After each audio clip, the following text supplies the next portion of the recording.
The story starts with a farmhouse scene in the middle of the mountains where a family lives. This family belongs to Grady and all the farmland, too. In his family, his wife, children, and his brother were there. Grady went to the mountains with his friends to hunt, but now 10 days had passed, and there was no news of him. No one had returned from the mountains. The police had also informed Grady's family. They conducted a search operation, but due to the bad weather, they had to stop midway. The police could not find Grady. Anyway, the mountains he had gone to were notorious. Those who went there never returned. Now, in Grady's absence, his brother Rhodey was taking care of the family. Near their farmland, another man named Eddie lived in his van. Meanwhile, we see Rowdy and Grady's wife Ellen together. They were having an affair. This was now known to their eldest son, Drake. That's why Drake started staying away from his uncle. He believed Rowdy didn't want his dad to return.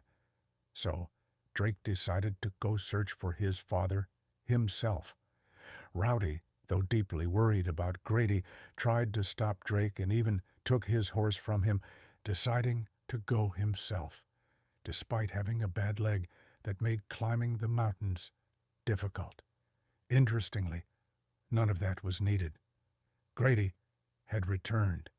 His condition was so terrible, no one recognized him from a distance.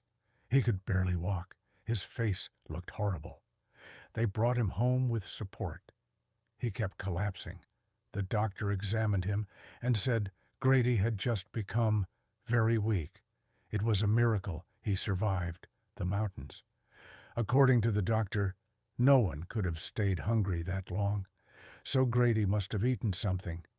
He was given water and food regularly to help him recover.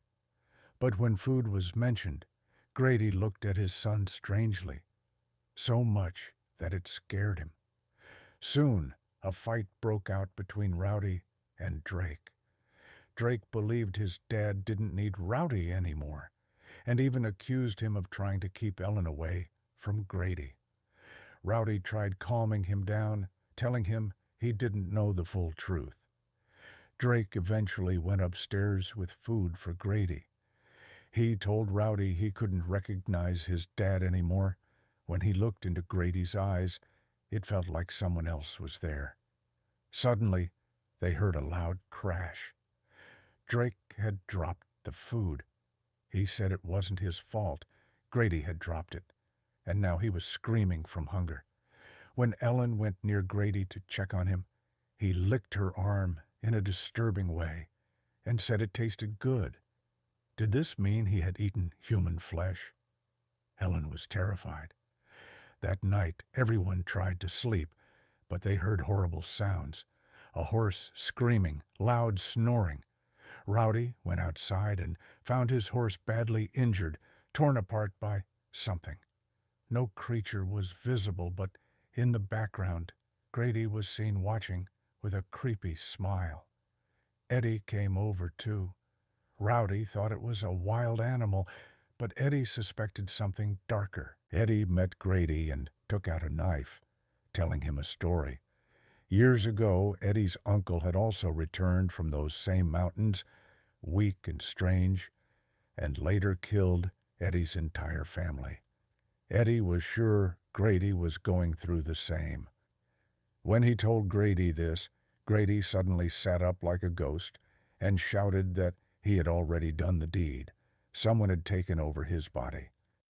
Vendico, a demonic soul that lived in the mountains, a soul that possessed people, hollowed them out, and made them kill and eat others. Grady begged Rowdy to kill him before he hurt anyone else. Ellen went to check on Grady.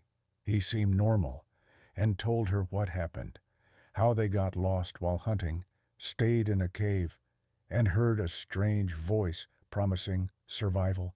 The voice belonged to the demon Vendico. Grady let it in, and it made him kill and eat his own friend. He warned Ellen, Vendico wanted more human flesh. As Ellen tried to escape, Grady blocked her way and grabbed her, drooling like a beast. Before he could harm her, Rowdy pointed a gun at him. Grady screamed and destroyed the room. Ellen, Rowdy, and the kids tried to flee. Eddie stayed behind to kill Grady. Drake didn't want to leave his dad, but Ellen slapped him and yelled that it wasn't his dad anymore. Grady killed Eddie before he could do anything. Rowdy went back inside with a gun, found Eddie's body, and confronted Grady, who acted weak and helpless. Rowdy hesitated, and Grady killed him too.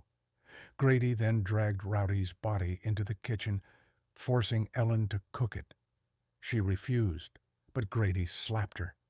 Drake arrived and, to save his mother, pretended to obey Grady and started cutting Rowdy's body. Drake cooked the soup, preparing to shoot Grady. Grady forced Ellen to sit and eat with him.